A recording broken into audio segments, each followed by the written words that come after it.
Good afternoon. இன்றைக்கி நடந்ததை ஒன்று சொல்கிறேன். நான் அம்மன் கோயில் போயிருந்தேன் அயனாவரத்தில். அங்கே உட்காந்து ஆஃபீஸ் ஒர்க் பார்த்துட்ருந்தேன். அதுக்கப்புறம் வேலையெல்லாம் முடிச்சுட்டு கிளம்பி வந்தேன். ஆனால் உட்காந்துருக்கும் போதே பீடி நாற்றம் அடிச்சுது. யார் பீடி பிடிக்கிறது தெரியலையே அப்படின்னு யோசிச்சுட்டு இருந்தேன்.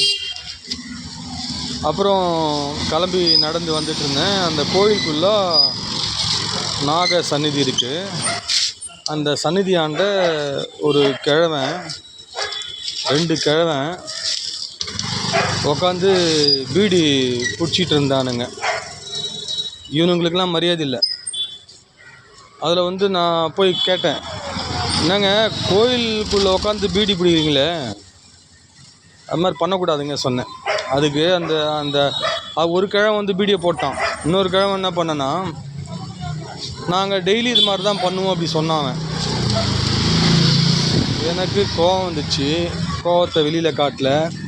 நான் சொன்னேன், அது போல் செஞ்சிங்கன்னா உங்களுக்கு தான் பாவம் ஏறினே இருக்கும்,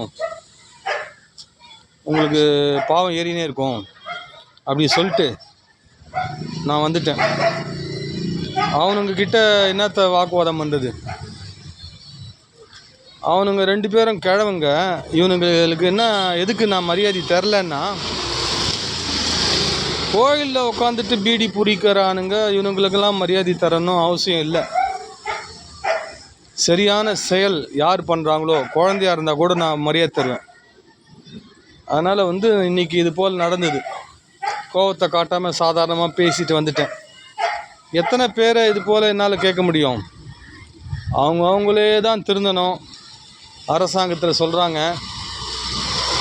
புகை பிடிக்கக்கூடாது அப்படின்னு. சினிமா போடும்போதும் கீழே காட்டுறாங்க, smoking is injurious to health அப்படின்னு. இப்படியெல்லாம் இருந்தும் அந்த ஸ்மோக்கிங் இன்னும் ஸ்டாப் ஆகாமல் இருக்குது. ஆனால் ஒன்று, அந்த சக்தியால் முடியும் ஸ்டாப் பண்ணுறதுக்கு. எனக்கு அந்த சக்தி மேல் நம்பிக்கை இருக்குது. அந்த சக்தி நினச்சா சிகரெட்டே உலகத்தில் இல்லாமல் பண்ணிடும். ஓகே, பாய்.